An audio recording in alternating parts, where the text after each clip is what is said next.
देखिए, एक तो हाईकोर्ट ने अपनी पहल पे एक कमेटी बनाई, सरीन कमेटी, और उस सरीन कमेटी ने बहुत अच्छे रिकमेंडेशन दिए।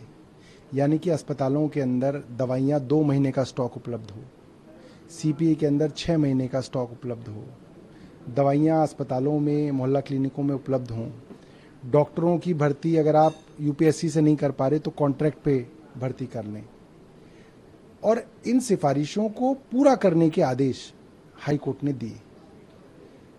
इन सिफारिशों को पूरा करने के विपरीत स्वास्थ्य विभाग ने हाईकोर्ट के अंदर झूठा हलफनामा दाखिल किया, और ताकि मैं इसको वेरीफाई ना कर सकूं, इसलिए इस हलफनामे को मुझसे अप्रूव नहीं कराया गया। स्वास्थ्य सचिव ने खुद उसको अप्रूव कर दिया। और क्योंकि दिल्ली सरकार के जो स्टैंडिंग काउंसिल है, एडिशनल स्टैंडिंग काउंसिल है, वो एक झूठा हलफनामा दायर नहीं करते, वो पूछते कि मिनिस्टर का अप्रूवल क्यों नहीं है, इसीलिए एलजी साहब के अधीन आने वाले सर्विसेज डिपार्टमेंट की स्टैंडिंग काउंसिल के थ्रू उस हलफनामे को हाईकोर्ट के अंदर दाखिल कर दिया गया। तो पहली बात तो झूठ, कोर्ट को गुमराह करना, और वो भी किस कीमत पे? मरीजों की कीमत पे, ताकि मरीजों को दवाई ना मिल सके। ये षड्यंत्र ये। दूसरा, उस हलफनामे में 2 जगह मेरा नाम लिखा गया कि ये 2 फाइलें मंत्री के पास पेंडिंग है, जो कि मैंने उस लॉ डिपार्टमेंट को अपने नोट में लिखा है कि ये फाइल कभी मेरे पास आई नहीं, और दूसरी फाइल के विषय में मेरा फैसला कब का जा चुका है।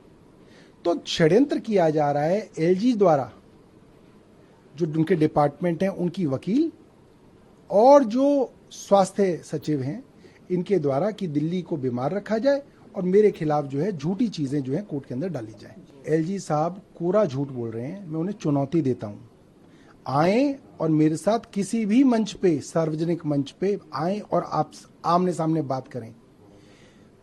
डॉक्टरों की भर्ती के लिए एनसीसीएसए का कोई लेना देना नहीं है। डॉक्टरों की भर्ती कॉन्ट्रेक्चुअल एम्प्लॉय के तौर पे आपको करनी है, आप वो करना ही नहीं चाहते। परमानेंट डॉक्टरों की भर्ती यूपीएससी के थ्रू होनी है, वो आप करना नहीं चाहते। हर आदमी को, जो गड़बड़ आदमी, उसको सस्पेंड करने की बात जब मैं कहता हूं तो कहते हैं एनसीसीएसए नहीं है। और आज एक दानिश अफसर को सस्पेंड कर दिया क्योंकि उसकी गाड़ी का एक्सीडेंट हो गया। यहां भी तो एनसीसीए नहीं थी, यहां भी मुख्यमंत्री नहीं थे, आपने उस अफसर को सस्पेंड कर दिया। अगर किसी लड़की, मेडिकल की छात्राओं के मोलेस्टेशन के ऊपर मैं पूछूंगा कि आपने इस प्रोफेसर को सस्पेंड नहीं किया, तो कहेंगे नहीं, मुख्यमंत्री की एनसीसी की मीटिंग नहीं हुई। हम पूछ रहे हैं कि आशा किरण आश्रय गृह के एडमिनिस्ट्रेटर को क्यों नहीं सस्पेंड किया? नहीं, एनसीसी की मीटिंग नहीं हुई। अरे कमाल कर रहे हैं। आपका जब मन करता है आप अफसरों को सस्पेंड करते हैं, और जहां वाकई में आपको भ्रष्टाचारियों के ऊपर कोई कार्रवाई करनी होती है, आप बहानेबाजी बनाने लग जाते हैं।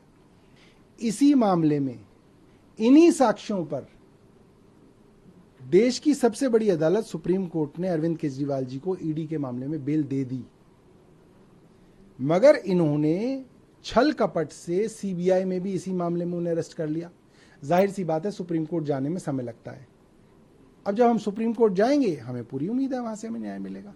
आज की समय में इलाज बहुत महंगा होता जा रहा है, और ज्यादातर वो लोग हैं जिनके पास विपत्ति के समय पैसा नहीं है, तो वो अपना इंश्योरेंस कराते हैं। ऐसे में इंश्योरेंस जैसी चीज, जिसको सरकार को तो और ज्यादा जो है लोगों को मोटिवेट करना चाहिए, कहना चाहिए कि आप कराइए, हम इस पे 0 जीएसटी करेंगे, उसके ऊपर 18% जीएसटी, तो ये तो मुझे लगता है अत्याचार है।